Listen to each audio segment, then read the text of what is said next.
In this video, we are going to do some translation practice together. And so when you're translating a Greek sentence, the first thing I tend to for the main verb. And once I've found the main verb, I need to parse that verb. So I need to deconstruct the verb, decode the verb in order to find out who is doing the speaking and information about the voice, the mood, the person, the number, etc. Then the next thing I do is parse the nouns or locate the nouns and then parse the nouns. And then I will offer a smooth translation. So when I'm parsing a verb, I'm looking for a number of things. I want to first look for the lexical, find the verb, and then identify the lexical form of the verb. Just remembering that lexical form means the form that you find in your vocabulary list. The next thing I want to do is I want to identify the person, number, tense, voice, and mood of that verb. So here is a Greek sentence. Ho agapetos apostolos didaske ton doulon. Ho agapetos apostolos didaske ton doulon. You can see there that I've got highlighted the verb in this sentence, and the verb is didaske. And so the first thing I want to do is figure out what word do I know in my vocabulary list that looks like didaske? Well, I know that I had to learn didasko this week, and so that is probably going to be my lexical form of this word, didasko. Once I've identified the lexical form of my word, then I can look at this ending, this little building block that's been added on to didasko. And I think, do I know a pattern or a paradigm of Greek verbs that follows this pattern? And I do. The present active personal endings, o, ace, a, omen, ete, usen. So once I know that didaske is following this set of patterns, then I know that I am dealing with an active verb, so an active voice. You might remember that the passive voice is I am being loved. The active voice is I am loving. So it's an active voice. And we know that it's in the indicative mood. So it's a statement. I am running. I am catching. And we know that it has to be either present or future tense. Now, we've only done present tense so far, so we know it's going to be present tense. That's pretty simple. So just to clarify, we know just from the fact that we're dealing with these particular endings, we already know that it's the active voice, indicative mood, and it's going to be the present tense. Then I go through my paradigm, o, ace, a, omen, ete, usen, and I'm looking for a. O, ace, a. There it is, a. And so a is telling me that it is third person singular. And what I mean by that is first person is I love. Ace is you love. A is third person, he, she, or it loves. He, she, or it loves. Now, obviously, this word doesn't mean love. It means to teach. Didasko means I teach. And so if it's third person singular, it would be he, she, or it is teaching. So these are all the elements. I've found my verb didaske. I've parsed my verb. Didaske comes from the word didasko, which means to teach. And because I know that I'm dealing with this particular set of endings, then I can say with confidence that this is it's an indicative mood, active voice, present tense.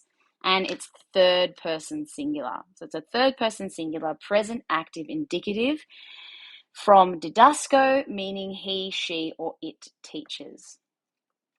Once I have parsed my verb, the next thing that I need to do is locate the nouns in the sentence. And the nouns, you might remember, were those words that ended with things like os, oo, o, on. Remember these endings? Or in the feminine, a, ace, a with the iota subscript, ain. And so we find some verbs that we find some nouns, that follow those sorts of patterns. Here's one. It's got an article that's with it. Ho agapetos, apostolos. And in actual fact, these all go together. We could put little brackets around this part of the sentence. And the reason I would put brackets around it is because you'll notice here that ho, which is the article, meaning the, ha is what we would call nominative, singular, masculine. Okay, so it's nominative, subject to the sentence, singular, one person, and masculine. It follows the masculine pattern, os, oo, o, etc. Agapetos is also nominative, singular, masculine, and apostolos is also nominative, singular, masculine. And when you've got a set of words like this that all agree, we know that they're actually speaking about the one thing. And in this case, it's ha, the agapetos, beloved apostle. The beloved apostle. Because this is in the nominative case, and because we know that this verb is something about he, she, or it is teaching, remember we said that third person verbs tell us something about the subject. Well, I think I've found our subject. It's the beloved apostle. The beloved apostle is teaching. Now, who's the beloved apostle teaching? Well, we're going to find and look at the next noun here, ton doulon.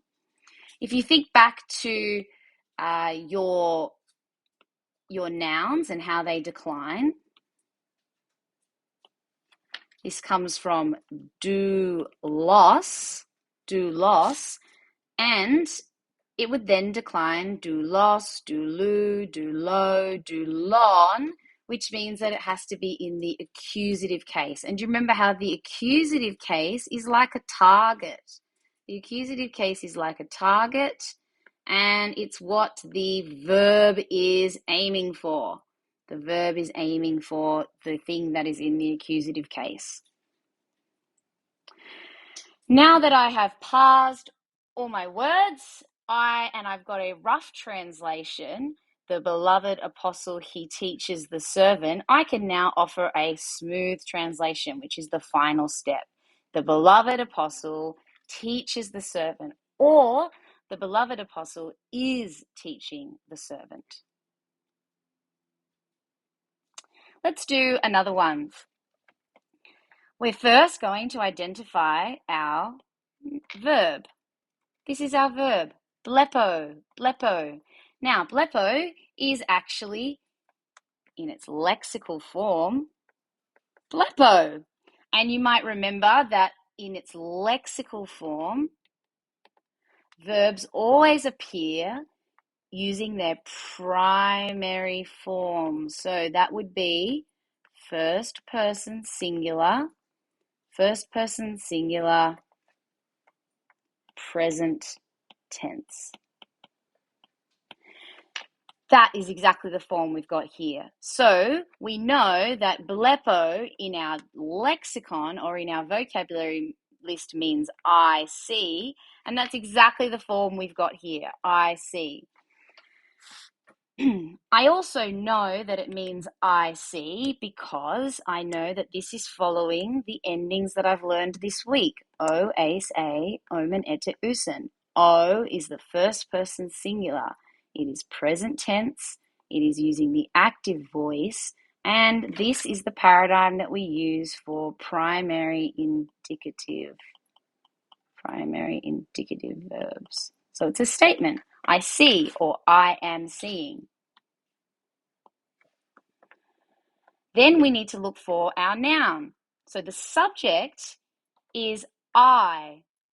I is the subject. And Greek has this interesting thing where it's able to put the subject inside the verb, So I don't actually need another word to say I. I already know that I is the subject of this sentence because it's first person singular. I see. Okay, what are we seeing? I see, next part of the sentence is tous anthropous. Tooth anthropos. Now, if I think about what I know about nouns, I know that anthropos comes from anthropos, and it is our second declension, meaning second pattern. Second declension, I know this is the masculine because in the vocabulary list, it's got hot in front of it.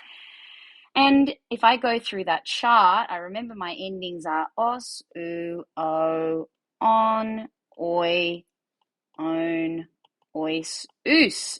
There it is. So this is nominative, this is genitive, this is dative, this is accusative. These are all our singular. So there's only, and then these are our nominative, genitive, dative, accusative, plural. So we've got more than one here in the accusative case. What does anthropos mean? It means man or people or humans. I see tous anthropous. I see the people. I see the men. And remember, this is in the accusative case. And the accusative case is what the verb is aiming for. We think of the accusative case like a big target. It's what the verb is aiming for.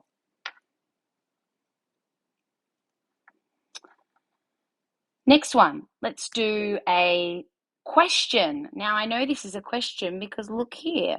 Here we've got a punctuation mark, and in Greek, this punctuation mark is a question.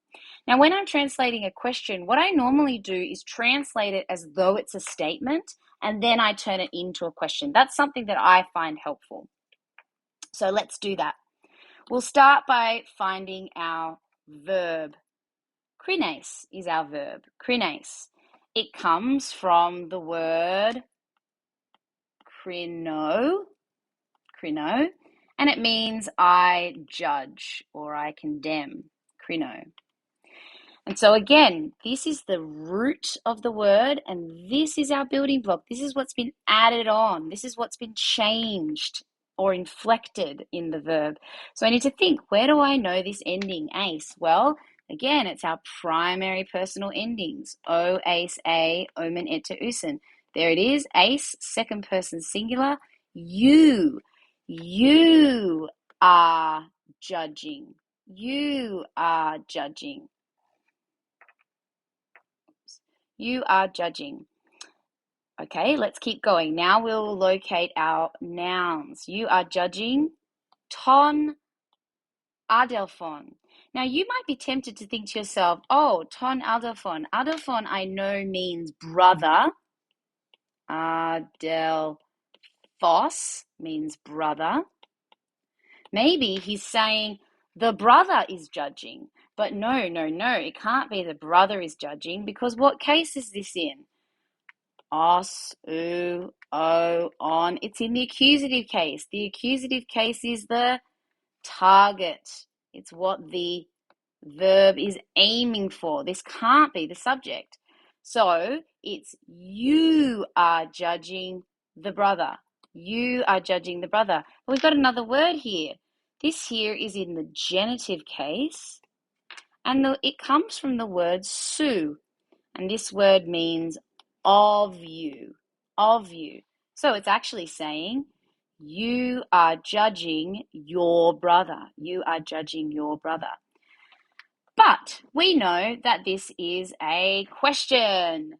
T, this little word here means why.